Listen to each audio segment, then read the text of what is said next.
Bharatiya Janata party के राष्ट्रीय प्रवक्ता एवं पूर्व राज्यसभा सांसद जफर इस्लाम शनिवार को मुरादाबाद पहुंचे। मुरादाबाद पहुंचने पर भाजपाइयों ने जफर इस्लाम का जोरदार स्वागत किया। मुरादाबाद पहुंचने पर भाजपा के राष्ट्रीय प्रवक्ता जफर इस्लाम सीए श्वेताब तिवारी के आवास पर शोक संवेदना भी व्यक्त करने पहुंचे और श्वेताब तिवारी के परिवार से मुलाकात की और परिवार को आश्वासन दिया कि जल्द ही गुनाहगार सलाखों के पीछे होंगे। उसके उपरांत भाजपा के राष्ट्रीय प्रवक्ता जफर इस्लाम बुद्ध बाजार में आयोजित एक कार्यक्रम में मुख्य अतिथि के रूप में पहुंचे और उन्होंने व्यापारियों के साथ संवाद कार्यक्रम में हिस्सा लिया और बुद्ध बाजार में विकास कार्यों के बारे में जानकारी ली। साथ ही व्यापारियों को संबोधित करते हुए कहा कि जल्द ही यहां पर सुंदर कार्य किए जाएंगे जिससे व्यापारियों को काफी लाभ पहुंचेगा। साथ ही उन्होंने मुरादाबाद जनपद फैजगंज के रहने वाले शिल्प गुरु एवं पद्मश्री से सम्मानित दिलशाद हुसैन के आवास पर गए और उनको पद्मश्री मिलने पर शुभकामनाएं दी। उसके बाद भाजपा के राष्ट्रीय प्रवक्ता ने भाजपा कार्यालय पहुंचकर पदाधिकारियों और कार्यकर्ताओं के साथ मीटिंग करने के साथ ही मीडिया से रूबरू होते हुए सबसे पहले केंद्र और प्रदेश सरकार की उपलब्धियों और बजट की खूबियों को गिनाया। वहीं उन्होंने मुरादाबाद के चढ़ते श्वेताब तिवारी हत्याकांड को लेकर कहा कि वे इसके बारे में सिर्फ इतना ही बता सकते हैं कि वे लगातार अधिकारियों के संपर्क में हैं। यहां आने से पहले भी उन्होंने इस संबंध में वार्तालाप की थी। उन्होंने कहा कि मैं सिर्फ इतना बता सकता हूं कि हमें लीड मिल गई है, लीड पर बहुत आगे बढ़ भी गए हैं, हमें सुराग सरगना का पता चल चुका है, हमें लीड मिल गई है, उस सरगना तक पहुंचने के रास्ते बिल्कुल साफ देख रहे हैं, अधिकारी उस पर काम कर रहे हैं, इसका जल्द ही खुलासा होगा और जो गुनाहगार हैं उनको आप सलाखों के पीछे देखेंगे। उन्होंने कहा कि आज श्वेताब तिवारी के परिवार से मुलाकात की है क्योंकि जिस समय ये दुखद घटना हुई थी उस समय वे देश के बाहर थे एक कार्यक्रम में, लेकिन आने के बाद शोक संवेदना व्यक्त करने के लिए आज वहां पर गए थे। इस वक्त उसके बारे में इतना ही बता सकता हूँ। मैं बराबर संपर्क में हूँ जो अधिकारियों से, एसएसपी, डीएम सभी से मैं हर वक्त टच में हूँ। यहाँ आने से पहले भी बात की थी। मैं इतना सिर्फ कह सकता हूँ कि हमें लीड मिल गया है, लीड पे बहुत आगे बढ़ भी गए हैं। हमें सुराग जो है सरगना का पता चल चुका है और उस दिश मतलब हमें लीड मिल गया, उस सरगना तक पहुँचने के रास्ते बिल्कुल साफ है, दिख रहे हैं। हम उस जो अधिकारी उस पर काम कर रहे हैं, इस पर जल्दी आपको खुलासा भी होगा और जो गुनाहगार है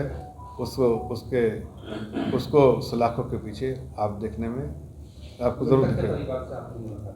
जी, मैंने मुलाकात की इसलिए कि जब ये दुखद घटना हुई थी मैं उस वक्त देश से बाहर था, कहीं प्रोग्राम में गया था, लेकिन आने के बाद मैं जो शोक संवेदनशीलता के लिए मैं गया था वहाँ पर और कंडोलेंस के लिए गया था। उन्होंने हमसे यही बात की कि हमें, जो उनकी पत्नी है, उन्होंने कहा कि हमें इस बात का ज़रूर भरोसा है कि दोषी पकड़ा जाएगा, लेकिन दोषी वो नहीं है हमारी नज़रों में जो दोषी जिसने मर्डर किया है या गोलियां चलाई है। दोषी तो वो है जिसने गोली चलवाई है उनसे। आपको मैं आपके माध्यम से ये ज़रूर कहना चाहता हूँ कि हम उसी की तलाश में हैं कि किसने सुपारी दी, किसकी वजह से सुपारी दी गई और ये पूरे तथ्य जो है उस पर उसकी छानबीन जो है पुलिस अधिकारी कर रहे हैं। इस पे क्या कहना है? देखिए ना, अब आप बजट को, सेंट्रल बजट है उसके एनालाइज कीजिए तो उसमें जो आवंटन किया गया किसके लिए किया गया? 10 लाख करोड़ का अगर हमने 45 लाख करोड़ में 10 लाख करोड़ का अगर हमने कैपिटल एक्सपेंडिचर पे किया है तो वो 10 लाख करोड़ कहाँ जाएगा, किसके लिए? जाहिर है वो देश की जनता को उसका फ़ायदा होगा, आज युवा पीढ़ी को फ़ायदा होगा। जितना ज़्यादा विकास होगा उतना ज़्यादा नौकरियाँ होंगी, उतना ज़्यादा अपॉर्चुनिटी होगी। कौशल विकास 4 उसके अंतर्गत इतनी सारी टेक्निकल ट्रेनिंग देगी, उसको किसका फ़ायदा होगा? टैक्स स्लैब में कमी है, वो किस नागरिक को फ़ायदा होगा? देश के नागरिक को फ़ायदा होगा। अगर आप लीव इनकैशमेंट, जो प्राइवेट सेक्टर में काम करते हैं उनको लीव इनकैशमेंट की सुविधा दी गई है जो 25 लाख तक की, उसका फ़ायदा जो सीधे डायरेक्ट बेनिफिट जो उनको होगा वो किसको होगा?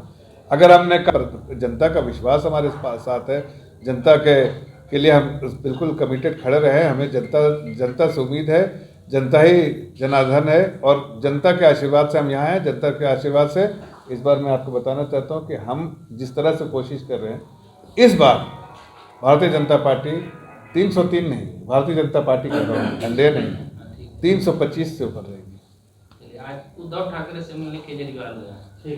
देखिए, ये इतने गुट हैं। एक हिंदी में कहावत है जो नूर बिहारी ने कहा था, इतने हिस्से में बट गया हूँ मैं कि मेरे हिस्से में कुछ बचा ही नहीं। तो आज नूर बिहारी जी की वो कविता उनको याद दिलानी चाहिए कि ये ऑपोजिशन कैंप जो इतने हिस्से में बटा हुआ है कि किसी के हिस्से में कुछ नहीं नहीं, है। केजरीवाल से तो आप लोग डर रहे हैं। देखिए भाई साहब, ऐसा है कि हम राजनीति करते हैं, डरने डराने का काम नहीं करते हैं। हमें मालूम है कि जनता के बीच में जाके जनता के लिए काम करना है और जनता की बात को पूरे ताकत से उठाना है, उसमें हम डरते नहीं हैं। दिल्ली में गड़बड़ हो जा रहा है ना? कोई गड़बड़ नहीं होती, कोई गड़बड़ नहीं। इस मौके पर भाजपा जिला अध्यक्ष राजपाल सिंह चौहान, भाजपा नेता अभिषेक सिंह, भाजपा जिला मीडिया प्रभारी संजय ढाका सहित भाजपा कार्यकर्ता मौजूद रहे।